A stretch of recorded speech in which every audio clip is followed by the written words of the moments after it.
What's going on, guys? Welcome to 4K Motoring. If it's your first time here, I appreciate you clicking on the video. If you're a returning viewer, thanks for coming back. We're going to be doing another tech review today. This is going to be an item that's appeared on the channel before. We're going to do a roughly 8-month ownership review of the Google Pixel 6 Pro.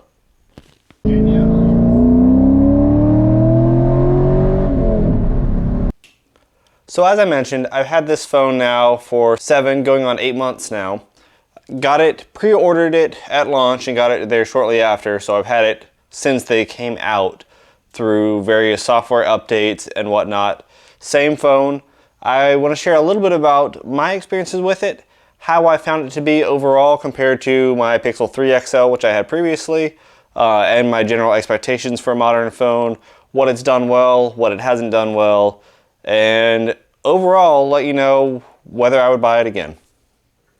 Overall, I want to cover the truly good points and true issues I've had with the phone to kind of give you bookends of how I felt about it.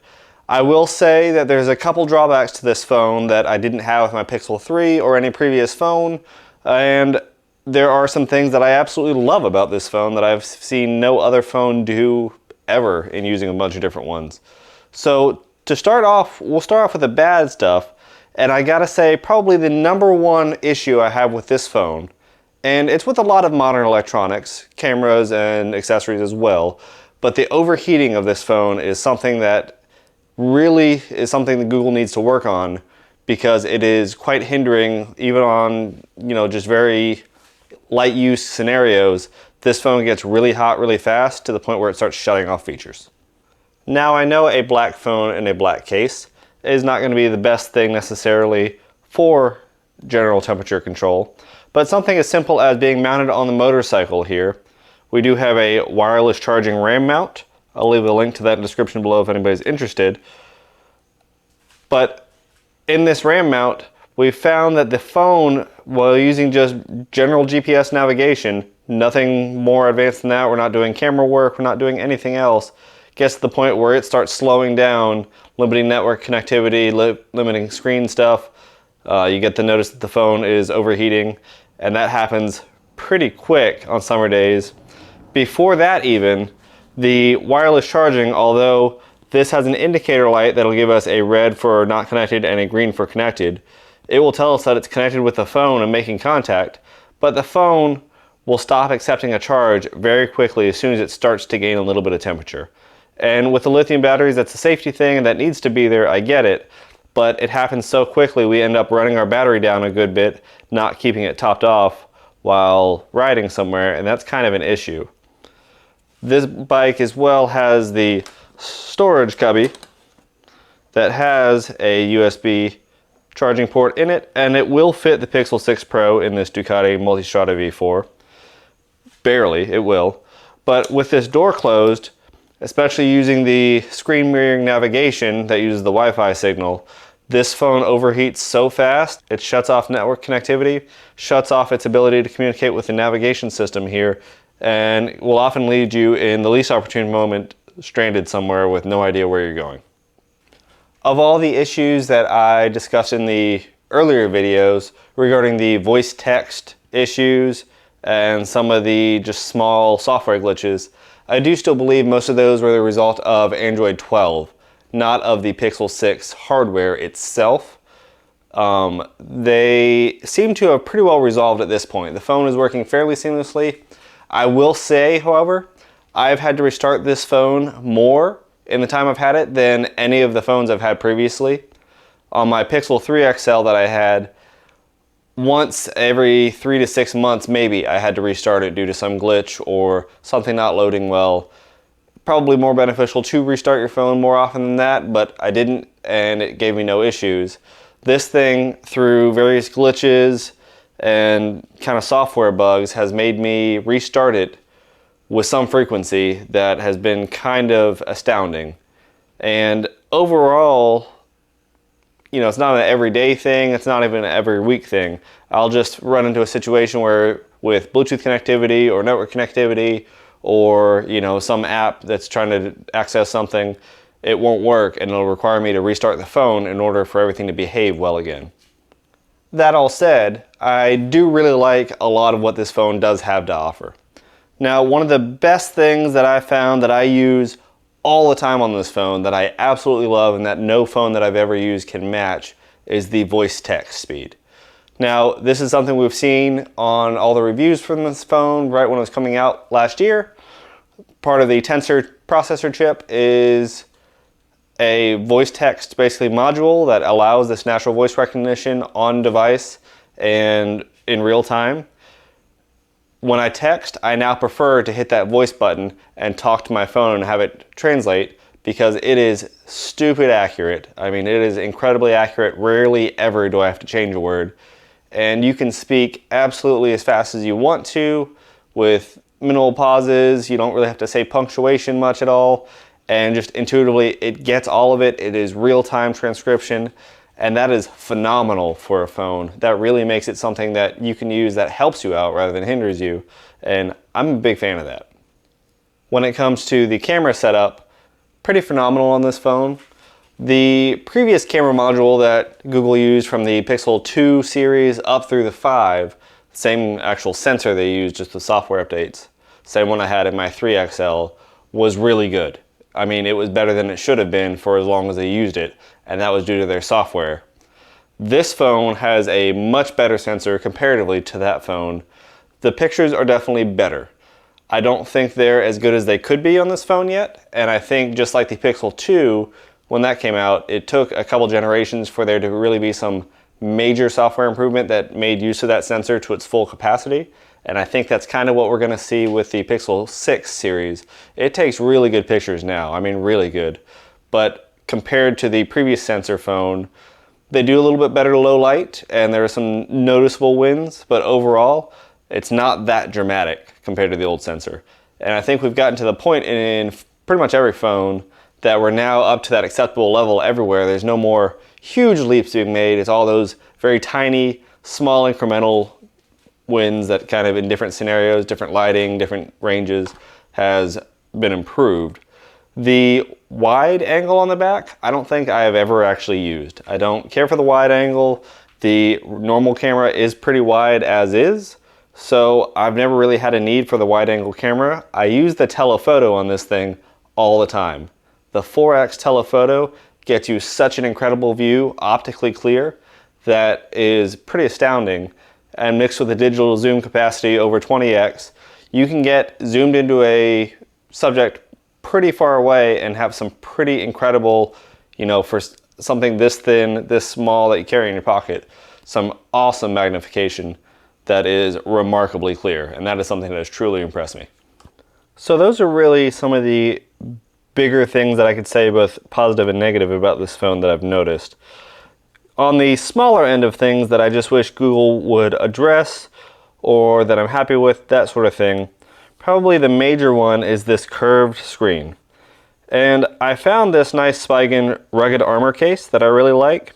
It is fairly thin. It does give you bezels that run above the screen, top and bottom, and it gives you a pretty flush side along the screen that kind of gets away from some of the curved edges that you have. Gives you some nice tactile buttons and nice side grip, and it still gives you a cutout for the camera bar that allows you to kind of rest your finger underneath it while holding it to keep it from sliding out of your hands. Really like this case, very cheap. Again, link in the description below. But if we go ahead and peel that off, we'll see, one, it's a pretty gorgeous phone. I do like it. But that curved screen is hard to find a screen protector for. One of the top companies that makes a glass screen protector, which I prefer, is the Whitestone Dome Screen Protector. Again, I'll leave a link down below for one of those. It comes in a 2-pack, which is handy because my first one cracked after the first day. Overall, it's really well made. It uses a liquid adhesive to get rid of any sort of bubble or imperfection on the screen. The installation process is more complicated than anyone I've seen before, but it results in the perfect application every single time, which I do like. It comes almost to the edge of the phone here, and that's something that is fine with me. I don't know if there's much touch sensitivity available outside of that, and my case pretty well covers that anyway, so I'm good with the level of coverage that it provides.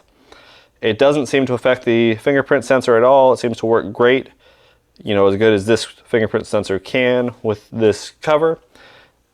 But if you start putting pressure on the edges, just like any tempered glass screen protector, if you find the edge and put a little bit of pressure on the edge, it'll make it crack and spread. And that's what happened to my first one pretty quickly with putting it in my pocket with other stuff in my pocket. I wish Google would just go away from this curved glass and go to a flat piece of glass. I think I've heard that in the comments of many a review. I don't really understand the fascination with the curved, other than it looks like there's no bezels, which I guess makes it look more premium. I'd rather it to be functional and easier to find a screen protector for, so Google, if you're listening, that's something I'd love to see. As far as the 120 Hz screen, I've turned that off. I know it's variable on this phone, 10 to 120 Hz should really be negligible with battery life. I have found with forcing it down to 60 Hz, the battery life is incrementally a little bit better. But either way, I really haven't noticed on day-to-day usage with the phone any difference in screen animation, anything like that. Switching screens seems just as fast and quick to me, so I don't play games or anything on my phone. You might notice it there. I really have no issue. Battery life is something that is kind of interesting on this phone. It has a huge battery. Right, over 5,000 milliamp hours is the battery size on this phone, the Pixel 6 Pro, and that is pretty ginormous. But the battery life is pretty much just an all-day battery. It's not something that's going to get you through a weekend of regular usage. When you start using things, Facebook, Instagram, stuff like that, they start really sucking up power. The phone starts getting really hot really quickly. I know there's different cores in the phone, a couple big high-speed cores that probably get engaged with some of these things. But with that, it gets really hot really fast and really starts sucking down power. When we see our system power, we used to know that our mobile network sucked down a lot of power, like an inappropriate amount of power with this Samsung modem that's in this 5G phone. I've noticed that with the constant updates, that has slowed down a little bit, but it seems like the connectivity is sometimes a little bit worse as well. I think that Samsung modem in this phone is probably a weak point since it's a little bit older. That's something that has been a, power hungry and less fast, I guess, for lack of better words, sort of thing. Probably the last little issue I have with this phone is the fingerprint scanner. This has, without a doubt, been one of the most contested features on the Pixel 6 lineup as opposed to any of the previous phones. Remember, the Pixels, pretty much since new, used to have that rear fingerprint scanner. That was super convenient. It was right where your finger went, and it was a simple tap and open. It also allowed you to scroll up and down to let you do some different things with the menu. And on this phone, we have the in-screen, in-display fingerprint scanner. With Smart Lock, which I always set up on these phones, it's really not a big deal. As long as I have my watch, or it's at the house, or it's connected to my car, my helmet, intercom, anything like that, it stays unlocked and it becomes very easy to deal with. But if it's not, the overall experience with a fingerprint scanner, it seems to work for me every time, so I don't have an issue with the functionality, just the delay is definitely there. And it's not something that truly bothers me enough to get rid of the phone or anything like that, but it is noticeable compared to even the old fingerprint scanner they used to have, which really begs the question, why change? If you're not getting something that's truly better, I know it's kind of a cleaner design and that's probably why they did it, but I'd love to see something like that rear fingerprint scanner reappear because that was simple, elegant, and I think perfect for the Pixel lineup. When talking just general charging speed from this phone, wired or wireless, I don't have a fast wireless charger. I have the original Pixel stand and that's what I mostly use for this. I use car chargers and stuff that go up to, I believe 10 watts is really about as fast as they go. And the phone charges fine on those. I've had no issues. The adaptive charging kind of helps save the battery, so I'm told. It seemed to work just fine. I have no issues with that. When it comes to fast charging, that's kind of a catch-22 with this phone. It does support, in certain time frames, up to 30 watts charging, so they say. I do have a 30-watt charger, and it does charge fairly quickly from 20 to almost 80%. Slows down obviously quite a bit after that, as most electronics do. But I have found that the size of the battery, the 5300 milliamp hour battery, kind of put that charging speed in asterisks because you're charging a ginormous battery for a phone. A simple like 3000 milliamp hour battery, something like that, would charge super fast with the technology in this phone. This battery is just larger. It does take a little bit longer because of that. So overall, what's the verdict of this phone? Well, coming from my Pixel 3 XL, the Pixel brand has really grown on me. The pure Android experience of these phones compared to Samsung's One UI or any of the Apple stuff really is something that I do like a lot. I've grown very accustomed to the way that stock Android works without a lot of bloatware, the speed it works, and just without hindering kind of the customization, that sort of thing. It really works for me. I do very much enjoy it. The Pixel 6 Pro for itself, like I said with the Pixel 6 versus Pixel 6 Pro, I believe discussion I had earlier, coming from Verizon where they both have the ultra-wideband modem in them, there's only about a $200 difference MSRP for the two phones. Obviously the deals, now that they're 7 to 8 months old, you are starting to see some deals out there, but for MSRP, you're talking about a $200 difference, and you're getting a bigger screen, you're getting a better front and extra rear camera, and a bigger overall battery. I wouldn't say the battery is much of an issue because the bigger screen kind of eats up that battery. So the battery is really just to compensate for the extra screen, in my opinion. You don't get much other benefit from that. The telephoto camera is absolutely worth it. I would say for the $200 extra, I would almost be willing to pay that just for that telephoto camera. I use it that much. As far as the selfie camera, I use it from time to time. It's okay. I've never really used the selfie camera a whole lot, and I don't know if it's really worth. This one you can shoot in 4K, whereas you couldn't on the Pixel 6 regular one. If that's a big deal to you, then that is what it is. So to my overall point, would I buy this phone again, and do I like it? You know, do I think it's a perfect phone? Well, I don't think it's a perfect phone. Like I said, there's a couple little issues that I really wish would be ironed out. Getting rid of the curved screen and figuring out a way to get it to not overheat quite so quickly. And like I said, I know that's all modern electronics that run at super high speeds, that sort of thing. Figuring out a way to keep this cool, give me a flat screen. I think this would be a much more compelling product and much easier to recommend to more people. That said, would I buy this again? Yes, absolutely. It was a worthy successor to my Pixel 3 XL, and with the 5 years of total usage that you can get out of this while staying updated with all the Google software and security updates, I think that's a very worthy price for this phone and a very worthy feature set that makes this pretty hard to beat. Well guys, those are my thoughts on the Google Pixel 6 Pro now 7 to 8 months after I initially received this after pre-order. Like I said, overall, I am still overall happy with the phone. It's not perfect by any means. There are those couple things I would do to improve it, but I'm happy I had it. I'm not looking to trade up necessarily to the Pixel 7. I think it's worth a little generational change before that's probably a worthwhile thing. But for now, it's definitely my daily driver phone.